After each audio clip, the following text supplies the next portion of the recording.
अस्सलाम वालेकुम।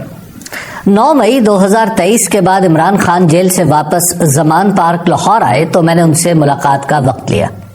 शाम के करीब मैं उनके घर पहुंचा तो एक अजीब सा एहसास हुआ। उनके घर की गली और नहर वाली सड़क के दरमियान जो सब्जाजार है वहां हर वक्त हुजूम रहा करता था। उस वक्त ख्याल ये था कि पंजाब के सूबाई इलेक्शन किसी भी वक्त हो जाएंगे, इसलिए इलेक्शन लड़ने के ख्वाहिशमंद अपने अपने हामियों के साथ वहां डेरे डाले रहते थे।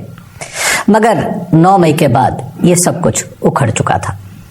उनके घर जाने वाली गली की नुक्कड़ पर पुलिस वालों की एक छोटी सी चौकी थी। वहां पुलिस वालों के साथ कुछ लोग सादा कपड़ों में भी थे। उस चौकी पर हर वक्त हुजूम रहा करता था। इमरान खान से मुलाकात का तरीक़ाकार ये था कि अंदर से मुलाकातियों की फहरिस्त इस चौकी पर फराहम कर दी जाती थी और जिनके नाम उस फहरिस्त में शामिल होते थे वो अपना तारुफ करवा कर आगे चले जाया करते थे। मैं जिस दिन की बात कर रहा हूँ उस दिन उस चौकी पर मेरे सिवा कोई मुलाकाती नहीं था। मैंने अपना नाम बताया तो सादा लिबास में एक शख्स मेरे पास आया और मेरी तस्वीर खींचने की हुक्मनुमा दरखास्त की। मैंने तामील की। उसने मुझे ऐसे जाविये से खड़ा किया कि पस मंजर में इमरान खान का घर भी दिखाई दे। मैंने बगैर किसी एतराज के तस्वीर खिंचवा ली। जरा आगे बढ़ा तो इसी तरह की फरमाइश दूसरे आदमी ने की। अब की बार पस मंजर में वो चौकी ली गई जिससे मैं गुजर कर आया था। मकान के सदर दरवाजे पर भी मेरे सिवा कोई नहीं था। मैंने दरवाजा खटखटाया। अंदर से एक बावर्दी सिपाही ने दरवाजे में बने रोजन को अंदर से खोलकर मुझे देखा, नाम पूछा और दरवाजा खोल दिया। अंदर दाखिल हुआ तो वो सहन जिसमें दिन रात चहल पहल रहा करती थी पहली नजर में खाली दिखाई दिया। पानी गिरने की आवाज अलबत्ता कहीं से आ रही थी। दूसरी नजर में पता चला कि एक शख्स पानी से सहन धो रहा है और दूसरा कुर्सियां उठा उठाकर उन्हें एक दूसरे के ऊपर इस अंदाज में रख रहा है जैसे शादी ब्याह में इस्तेमाल होने वाली कुर्सियां रखी जाती हैं। मैंने इस घर में हर वक्त चहल पहल देख रखी थी। अब ऊपर तले रखी कुर्सियां दिल दुखाने वाला मंजर पेश कर रही थी। घर के अंदरूनी हिस्से के दरवाजे पर हस्बे मामूल मोबाइल फोन ले लिया गया और मुझे ड्राइंग रूम की बजाय एक छोटे से कमरे में बिठा दिया गया। 2-3 मिनट बाद ही इमरान खान सफेद शलवार कमीज और स्याह वास्कट पहने कमरे में आ गए। मैं उनके सामने वाली कुर्सी पर बैठा था। माहौल का बोझ उन्होंने ही खत्म किया और पूछा, कैसे हो? मैंने पूछा, अब आपका प्रोग्राम क्या है? कहा, देख रहे हैं और इंतजार कर रहे हैं। मैंने कहा, अब वक्त आ गया है कि आप सभी से मुज़ाकरात करें। इमरान खान ने पूरे एतमाद से अपने मखसूस अंदाज में कुर्सी पर कुछ आगे झुककर कहा, मैं अपनी कमजोरी के लम्हात में कभी मुज़ाकरात नहीं करूंगा। मैं अपने वक्त पर ही कोई बात कर सकता हूं। उनकी ये बात सुनकर मैंने मजीद कुछ नहीं कहा। 2-4 मिनट इधर उधर की गुफ्तगू हुई और मैं चला आया। अपनी सियासी जिंदगी के तारीख तरीन लम्हों में इमरान खान का रवैया हैरत अंगेज था। मई 2023 को अब 1 साल 7 महीने हो चुके हैं। इस दौरान फरवरी 2024 के इलेक्शन के बाद ऐसा लगा कि शायद अब वक्त आया है जब इमरान खान मुज़ाकरात करेंगे।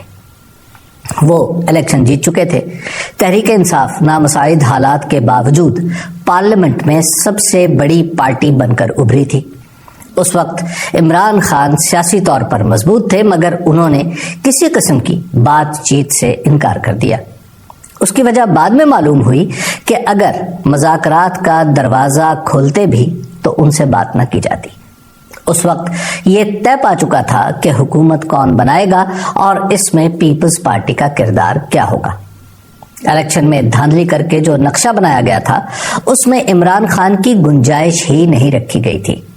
फरवरी से अगस्त 2024 तक के रवाबित बस वक्त गुजारी का जरिया ही रहे। अगस्त में जब इस्लामाबाद में तहरीक इंसाफ का जलसा मुलतवी करने की बात हुई तो इमरान खान ने लचक दिखाकर न सिर्फ जलसे की तारीख आगे कर दी बल्कि मकाम भी बदल डाला। उसके बाद लाहौर में जलसा हुआ तो भी उस पर लगाई गई बेतुकी कदगनों की पाबंदी भी की। उन्होंने साबित कर दिया कि वो बात सुनते भी हैं और लचक भी दिखाते हैं। ये दोनों मामलात ऐसे थे जहां इमरान खान कुछ देने की पोजीशन में थे और उन्होंने दिया। ये कमजोरी की हालत नहीं थी, محدود سہی لیکن طاقت ان کے پاس تھی اور انہوں نے بات کی۔ 26 نومبر 2024 کو تحریک انصاف کے لوگوں پر اسلام آباد میں گولیاں چلنے کا واقعہ ہونے یا نہ ہونے کی بحث اب نہیں، تحقیق طلب یہ ہے کہ اس میں کتنے لوگوں کو نقصان پہنچا۔ یہ سوال ہر مجلس میں ہے، دھیرے سے پوچھا جاتا ہے کہ اس دن اسلام آباد میں ایسا کیا ہوا تھا کہ گولی چل گئی۔ اب تک یہ سوال تشنہ جواب ہے، کچھ ناگفتنی خبریں ہیں اور کچھ گفتنی تردیدیں، پوری حقیقت اب تک مستور ہے۔ یہ سوال عمران خان بھی اٹھا رہے ہیں، یہ سوال اب ان کی نئی طاقت ہے۔ اس نئی طاقت کے بعد ہی انہوں نے مذاکرات کا فیصلہ کیا ہے۔ انہوں نے یک طرفہ طور پر اسٹیبلشمنٹ کی سیاسی جماعتوں سے مذاکرات کی بات مان لی ہے اور سیاسی جماعتوں کی بھی جو انہیں بار بار مذاکرات کی دعوت دے رہی تھی۔ بہتر یہی ہے کہ اب بامانی بات چیت شروع ہو جائے، اسی میں سب کا فائدہ ہے۔ عمران خان سیاسی جماعتوں کو فریق مان لیں گے تو مسلم لیگ نون واپس سیاست میں آ جائے گی۔ پیپلز پارٹی مسلم لیگ نون کی تابع محمل نہیں رہے گی۔ ملک میں اداروں کے بارے میں غلط فہمیوں کا ازالہ ہوگا اور تحریک انصاف اپنے اصل مقام پر آ جائے گی جو اس سے چھین لیا گیا تھا۔ مسلم لیگ نون کے بعض رہنماؤں کا مذاکرات سے انکار ایک بے مقصد مشق ہے۔ مذاکرات تو ہونے ہی ہیں، بہتر یہ ہے کہ حکومت میں شامل سیاسی جماعتوں کو جو موقع اپنا وجود ثابت کرنے کا ملا ہے اس سے فائدہ اٹھا لیں۔ اور ہاں، یہ مت بھولیں کہ مذاکرات کی کوئی بھی پیشکش محدود مدت کے لیے ہوا کرتی ہے۔ شکریہ۔